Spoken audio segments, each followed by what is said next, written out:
നമ്മളൊക്കെ കാത്തിരുന്ന ദേവരഥ സംഘമാണ് ഇന്ന് വൈകുന്നേരം നടന്നത്. വളരെ മനോഹരമായി എല്ലാ തേരുകളും ഒരുമിച്ച് ചേരുന്ന വളരെ രസകരമായ ഭക്തി ചേർന്ന കാഴ്ചയ്ക്ക് വളരെ നിറവാർന്ന ഒരു സമയം.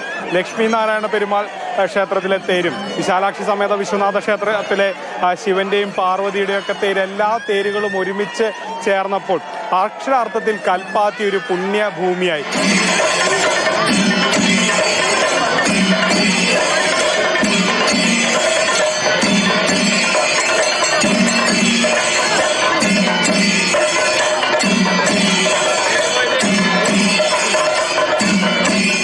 ഇവിടെയുള്ളവരെ സംബന്ധിച്ചിടത്തോളം ഇതൊരു വൈകാരികമായിട്ടുള്ളൊരു സമയം കൂടിയാണ്. വളരെയധികം ഭക്തിയോടുകൂടി അവർ കാണുന്ന സമയം, അതോടൊപ്പം തന്നെ കാഴ്ചയ്ക്ക് വളരെ അഴകാർന്ന ഒരു സമയം. എന്താണ് സ്നേഹ തോന്നിയത് കഴിഞ്ഞപ്പോൾ?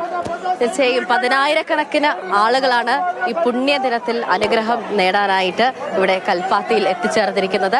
കൽപ്പാത്തിക്കാരെ സംബന്ധിച്ചിടത്തോളം അവരുടെ വിശ്വാസവും ആചാരവും ഒക്കെ മുറുക്കപ്പിടിക്കുന്ന ഒരു ദിവസമാണ്. മാത്രമല്ല അവരെ സംബന്ധിച്ചിടത്തോളം ഒത്തുചേരലിന്റെയും ഒരു ദിവസം കൂടിയാണ്.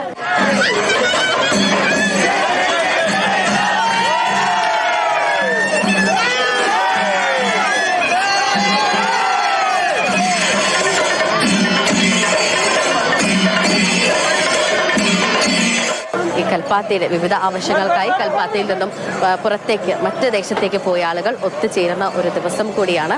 മഹാദേവരഥ സംഗമത്തിനായുള്ള കാത്തിരിപ്പിലായിരുന്നു എല്ലാവരും. ആ ദേവരഥ സംഗമം എല്ലാവരും കണ്ടു. ആ പുണ്യദിനത്തിന് അനുഗ്രഹം എല്ലാവരും ആവോളം അനുഭവിക്കുകയും ചെയ്ത ഒരു കാഴ്ചയാണ്. ഈ കൽപ്പാത്തിയെ സംബന്ധിച്ചിടത്തോളം ഇനി അടുത്ത രഥോത്സവത്തിനായിട്ടുള്ള കാത്തിരിപ്പിലാണ്.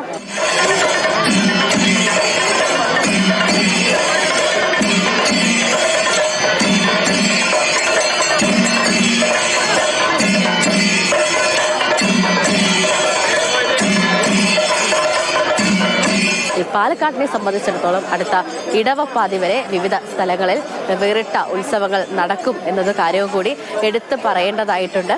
അങ്ങനെ ഈ കൽപ്പാത്തിയുടെ രഥോത്സവത്തിന് ഇന്ന് സമാപനമായിരിക്കുകയാണ്. Team Mathrubhumi news, Palakkad.